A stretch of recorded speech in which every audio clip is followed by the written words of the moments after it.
जफर साहब दसो जी दसो सर किंदे नाल अल्हम्दुलिल्लाह मैं तारक रफीक दे नाल अल्हम्दुलिल्लाह मैं तारक रफीक दे नाल बस वजह की जी वजह अपनी चॉइस है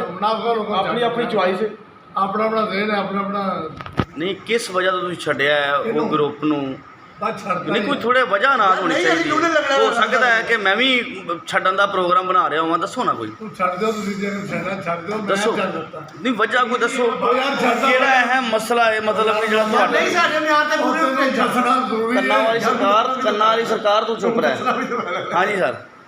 साडे म्यार ते जी सर यह चौधरी अमजद की राय साहब ने जेडे के सैकटरी तलातों ने शरियात ने Manawala press club registered Habibullah Naimi group के लेकिन अज ये बागी हो गए ने और केड़ा सीनियर नैब किन्ने बनाए जे सीनियर अगे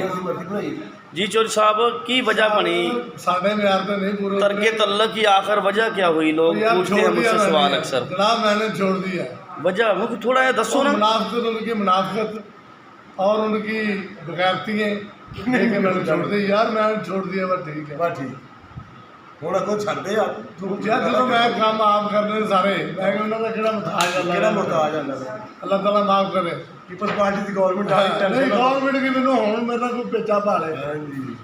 आप वाला पेचा राणा साहब ਤੁਹਾਡੇ ਤੇ ਰੂਪ ਕਿਉਂ ਨਹੀਂ ਆਂਦਾ ਮੈਂ ਅਕਸਰ ਤੇਰੇ ਨਾਲ ਰਹਿਣਾ